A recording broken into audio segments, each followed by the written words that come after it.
Hello YouTube and welcome to the intermediate guide to chasing in Dead by Daylight. If you guys are very new to the game, we have a basics guide that basically teaches the very bare basics and fundamentals of the game. So if you're extremely new, maybe within the first few weeks of playing, feel free to check that one out instead. It will be linked below. And also linked below will be a link to the advanced guide as well, which is going to help you take your play from, like a medium level to the really high end. So again, if you think this is not the right place to go, feel free to check those out as well. They will be linked down below. Just another quick reminder from the first video as well that these videos are going to be based around the idea of being chased by a standard 4.6 meters per second killer, which is the standard speed for most killers in this game, and that this does not involve any kind of killers with crazy chase powers that change the way the chase plays a lot, because realistically, I want to teach those as well, but you can't really learn those without learning the basic fundamentals of normal, no power chase first. This is also going to be assuming that you have been practicing looking behind you mid-chase. That was one of the most important things that I drove home in the first video, and it is a very essential part to learning this game. So this is going to be assuming that you've been practicing that a lot and are pretty comfortable with looking behind you mid-chase and keeping an eye on the killer while you're running around. So just to jump right into it, probably the most important thing that you need to know about this game is being able to know and identify how strong or safe a pallet or window is just by looking at it, and also how to play it. Now, if you've been around the community long enough, you may have heard certain terms being used like God pallet. This basically refers to a pallet that's so strong and safe that a survivor should basically never be taking damage at this and pretty much always force the killer to kick it. But on the other hand, there's also pallets that are kind of the opposite, such as, that really horribly dogshit pallet at the top of the Hawkins staircases, where there's almost no way to play this pallet where you can avoid damage. You're basically guaranteed to take damage if you run to this pallet. Now, obviously, these are two very opposite sides of the spectrum, and there's a lot of pallets. I would say most pallets fall somewhere in the middle, where they're either just barely safe or just barely unsafe, or sometimes right in the middle where they're just pretty balanced. But regardless, being able to identify this is really important. So let's talk about what actually makes pallets safe versus unsafe and what makes them stronger than others. The most obvious one to mention is the length of the loop it is that you're actually playing. And in its most simplest form, you can basically look at this as if the length around it is big enough that you could very easily just time your vaults and avoid getting hit by the killer, then it's a pretty safe pallet. You will also find a lot of pallets that are very obviously not like this, where you will have no way to be able to react and you have to just basically hope for the best. And these are examples of ones that are very unsafe in this way.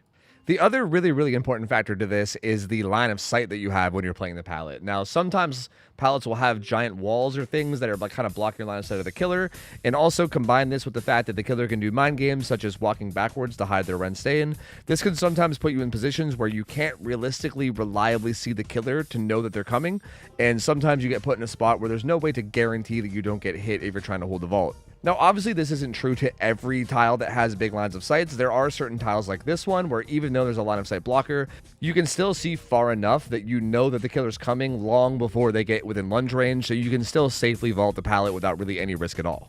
Now, something that's kind of cool that Behavior does often is that pallets are very often designed with two different sides, where one side will sometimes be much safer than the other. For example, this is a really extreme example of this, which is a path pallet or an eye pallet, depending on who you ask.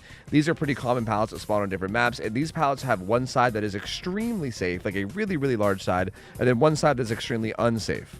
What's really important about this as a survivor, though, is that you actually get to decide which side you play on if you're being chased by the killer. For instance, if the pallet is not thrown yet, you can just choose to run to the big side and just mirror the killer's movements.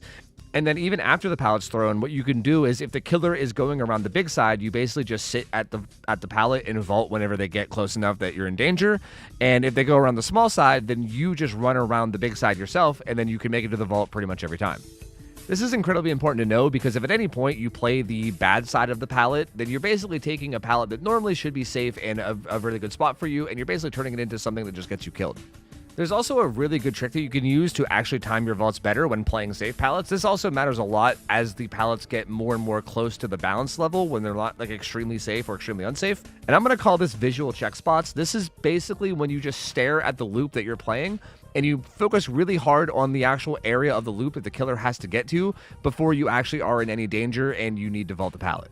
Rather than focusing on the killer and having him maybe play some kind of weird mind games on you that might bait you into vaulting, you just focus really hard on the spot on the loop instead, and if the killer ever passes that spot and puts you in a dangerous spot, then you hit spacebar, and if they don't pass the spot, then you just hold strong and be patient. This can get difficult on pallets that are not extremely safe, and also it can be harder if you have high ping as well. So this is something you kind of have to adjust around. And also, a lot of times just being patient can be difficult. Sometimes you just jump the gun because you're nervous. So this is definitely something to practice. You also just need to take time to learn where the actual spots are on loops. Obviously, I can't show you every single loop in the game to show you where every single one is, but like you kind of got to get a feel for where the danger zone is just based on how big the loop is and what the hitbox of the actual object looks like. And this is really important to learn because there are going to be a lot of killers that play in a way where they don't break pallets and they just try to chase you down with bloodlust. And if you remember from the first video, making killers kick pallets is one of the main ways that you actually get rid of bloodlust. Once you start to get the hang of how to actually play these pallets and windows that are safe, you can kind of start to go into the next section, which is essentially just planning your route and knowing where to go. You should essentially be playing every pallet or window with the idea of where you want to go next. You don't ever really want to be in a spot where you're playing a pallet and then the killer starts kicking it and then you just kind of wander into a random direction hoping that you find something, because realistically, you're not going to, and then you're just going to die. Being able to identify where things are on the map just based off of what is spawned, as well as maybe just looking around in the middle of your chase and kind of keeping an eye on what's where, is really, really important, and you should always have a general idea of where you want to go and be trying to make it there as best you can after you're done playing whatever it is that you're playing.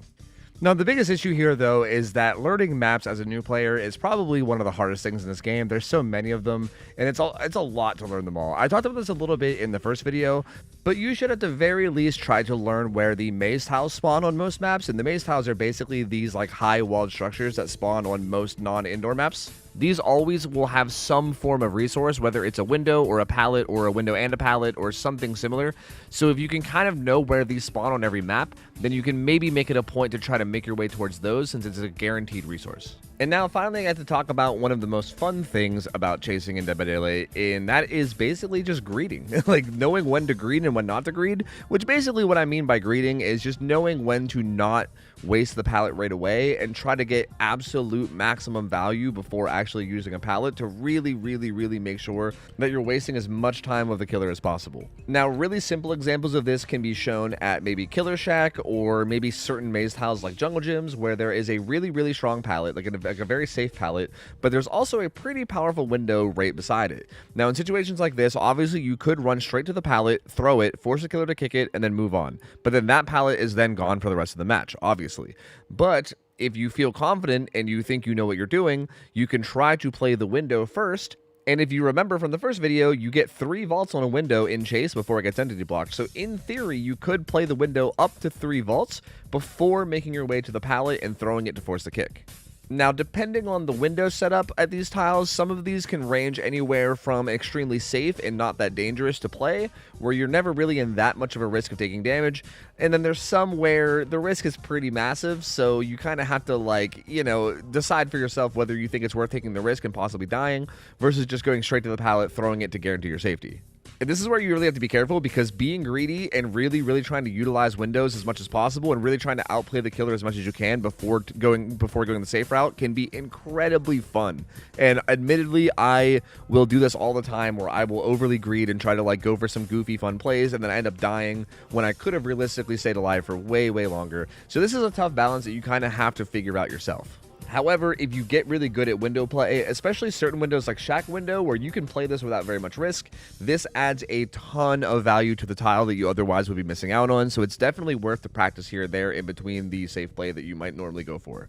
Another small form of greed, but you can maybe just call this, you know, smart play, is that if you ever have a lot of distance on the killer, maybe just initially when the chase first starts, or maybe if you get like a stun mid-chase and then get distance from it, it's really good to utilize your distance like fully. Like, don't necessarily just go to the immediate next pallet or window and sit there and wait for the killer to come over and play it, because then you're not really utilizing your distance that you have, right? You want to run as far as you can until the killer gets into a range where you need to find a pallet or window immediately before, or else you take damage, and then you play something. That way you kind of make the killer follow you for a while, and this buys you like a free, I don't know, 10, 15, 20 seconds, depending on how far away from the killer you are, which again adds up massively, and there's really nothing the killer can do until he catches up, so it's just free time. Again, though, like the other form of greeting, this is something that you have to be careful of, because if you go a little too hard on this, you might end up running by all of the pallets that are good and end up at one that's bad, and then suddenly you're stuck in an area where you're guaranteed to get hit or even potentially die, and then suddenly the chase is over. Another big tool to utilize while playing things that aren't necessarily the safest is fake vaults. This can be extremely useful, especially in situations where, like, you just barely don't have enough distance to make a window vault. Like, if a killer would hit you if they just sent a maximum range lunge at it. And essentially, if you go to fake the window in this situation, it puts the killer in a weird spot where if they don't lunge and you do vault, then they won't hit you. But if they do lunge and then you fake it and just run away, then they swing at nothing, and then they go into like the miss swing cooldown, and then you could use that distance to try to get somewhere. On top of that, on some windows that are a little bit more unsafe, where the killer might think he can double back if he predicts your vault correctly, you might even bait them into doubling back slightly by doing the fake, which then just gives you even more distance to play around with. It's just generally a good tool that you can use. However, again, it is risky, because if the killer calls you out on it and predicts that you're going to do it and just holds W, then you're kind of just setting yourself up to get hit for free. So this is, again, one of those risky plays you can go for, but that's where some of that greedy fun play comes from, is trying to really utilize these in a way that makes sense and catches people off guard. Kind of similar to faking vaults, you could also kind of fake pallet throws and play greedy there as well, although this one I would argue is maybe one of the most risky ones. Essentially, if you're looping a pallet and you think that the killer, or if you've noticed that the killer very often stops and waits for you to throw the pallet and then just kicks it, right? Like if they're afraid to get stunned, sometimes you can take advantage of this by just doing another loop around the object, especially if it's not a super long object, because oftentimes them sitting still for even just a second to try to avoid the stun will give you enough distance to just make another loop. Now, obviously, this is very risky, because if they don't stop, then you just give the hit for free. So this is very, very, very risky, and I'm not saying to utilize this super often, but there are situations where this play actually ends up sometimes being the best play, but we'll talk about that in the more advanced guide, because there's a lot of depth that goes into that.